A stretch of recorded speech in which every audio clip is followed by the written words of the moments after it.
Hey, what's going on? We're here in the Visitor Center of Redmond, Oregon, and here another chat of Let's Talk Tourism. And now I have the honor to be here with Eric Sanders, who is the director of this visitors information. And he's going to talk a little bit about his history, how he got into this field of tourism, a little bit about his perspectives inside the community of Redmond, and also perspectives on tourism, of how this region is very important for Central Oregon, and also if tourism is good or bad. So, Eric, I really appreciate you, man, Sure. for the time. Absolutely. And first of all, tell us a little bit about yourself. Where are you from? How is it that you started working here in the Sure. Visit Redmond, please? Well, I was born and raised in Eugene Okay. and went to the University of Oregon, and my degree was actually recreation and tourism management. So it's actually, I'm in the field that I In the studied. perfect field. That's good. Back then, they actually called it the Department of Leisure Studies and Services, but it was recreation and tourism management was the program. And always wanted to come to the dry side of the state where it was sunny and where everyone vacationed. And so as soon as I graduated, I moved to Redmond back in 1991. 1991. And did you started working since then, or how do you got into this? Surprisingly, June 2nd of this year, it'll be 30 years that I've been working with the 30 chamber. So I years, started in June of 92, and I was the assistant to the chamber director and economic development director, and was very intrigued with what was going on and knew this was something I wanted to continue to be involved with, and I kind of worked my way from the economic development director into the chamber director position, and I've been doing that since 1999. 1990. Wow, man, that's congrats for that, because I assume it's not easy, to even be that time and also contribute. And Well, most people are like, how can you be in the same job for that long? And the surprising thing is, Redmond has grown so much that the job is constantly changing, addressing all the different issues with growth, with developing the tourism market, and so it's been a very fun and exciting and changing career. and hopefully it keeps evolving like it always Absolutely. will. Yeah. The nice thing is, after all this time, Redmond still has that very family-centric feeling to it, which has been very important to us to keep that that sense of community. I wanted to ask you, what is the differences that you notice between tourism in that time, Yeah. 1990s, Sure. and now? Like, what do you think has changed? Well, back when Redmond was kind of growing up and established, it was a timber town, and we had 7 mills, and it was pretty much a secondary wood products community. Tourism was not in the forefront of everyone's mind. Really? But we had this community to the south, Bend, which was centrally located on a river, and it had Mount Bachelor on its doorstep, and so tourism was very important to that community. And as our timber industry changed and went away, we had to say, well, what are we going to do? And most of our businesses had some kind of tie to tourism and bringing people to the community. That is, I thought, I think the band was kind of focusing on tourism in the 60s, no, 70s. Yes, absolutely. Yeah. So look at that, it took around 20 years Yes. for that transition to Yes. come over here. Huh?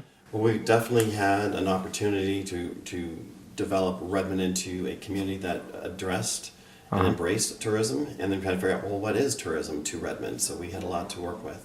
Yeah. And what do you guys see as a Chamber of Commerce as well? Is the future for Redmond as well? What do you think? Well, definitely we worked with what we had to offer, which was the fairgrounds was located here. And then when the fairgrounds was relocated in 2000 into a premier expo center, it's not just a fairgrounds, which is 1 week out of the year. It's an exposition center. And so we have this opportunity to draw people with that. We also have the airport here, so working with that. And then we're centrally located, so we have the access to all of the great things that, Smith Rock and Hoodoo and Mount Bachelor and the Painted Hills, so we're right in the middle of everything. It is very centric. What do you guys, for example, inside, like you mentioned, it's family centric. For tourism in Central Oregon, you can say, Yeah. what makes it so, how do you say it, like a destination hub? Because I've been here Sure. 2 years, and I've seen people like from around the world visiting this Absolutely. place. Huh? There's affordability here, so hotels are a little less expensive. There's less congestion, and again, the access to everything. So we kind of play off those key components and try to draw people here. And it just has that smaller feel to it, which a lot of people like. And so, you can get to Bend, in 14 minutes. You can get all the things you want to see and do there. You can go to Sisters, you can go to Prineville, go rock hounding, and you can go up to Madras and Warm Springs and Lake Billy Chinook. There's just so much to do, and it's all right here. You can just get to from every direction. That's a perfect point. Huh? Yeah. How are you guys managing regarding to promotion? Promotion, because for tourism, promotion is important. What is the message that is portrayed or you're trying to portray? Right now, our message is that we're the hub. So we're the hub of great climbing. We're the hub of great skiing, and we're kind of right in the middle of everything. So you can get to everything from here. And so we're kind of playing off that. Come to Redmond, unpack once, and enjoy all of the great things that Central Oregon has to offer in every direction. So we're kind of working with that. And most of our community has, again, that tie to tourism. So whether it be the restaurants or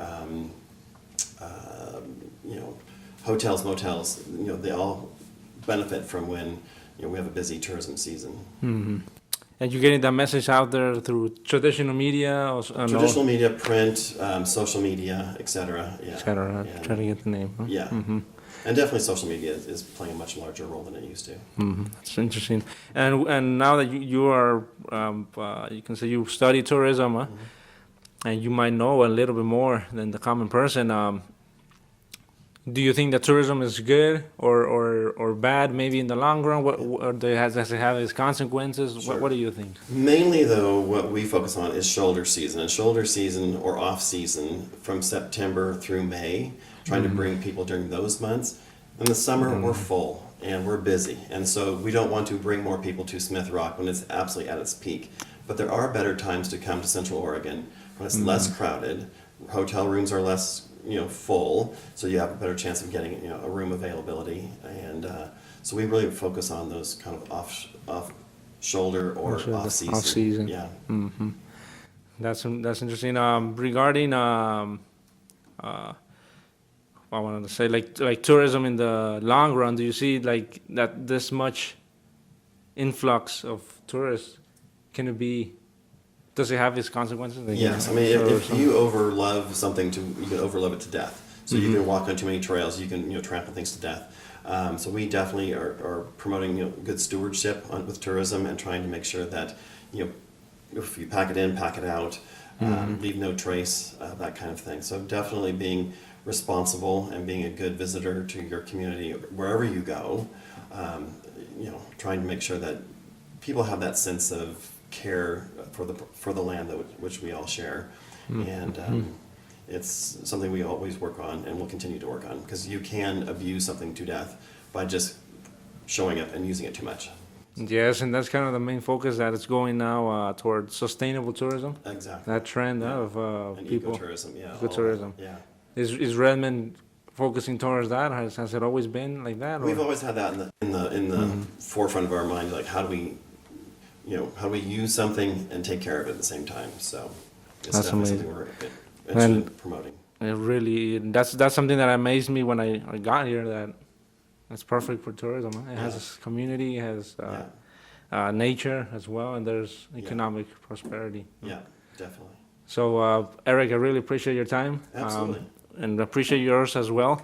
If you ever decide to visit Oregon, definitely visit here to Redmond. Yeah. Is there any message you want to give those people who's watching that video who like, hey, visit Redmond or what? We're always here and always ready to answer questions. So if anybody has questions, we're happy to address them. So give us a call here at the Chamber or go online and check us out at visitredmondoregon.com. Perfect. And we're just happy to do what we can to let people know what Redmond has to offer and to answer any questions that they might have. You said if they want to give a call, do you know the number if they want to call you directly? Phone number here for the Chamber is 541-923-5191. And social media is Facebook, Instagram? Yeah, all of that. On all of those main providers. So platforms, we're there for the Redmond Chamber of Commerce and CVB. Perfect. All right, so thank you for your time as well, and we'll see you on the next video of Let's Talk Tourism. Great. Bye.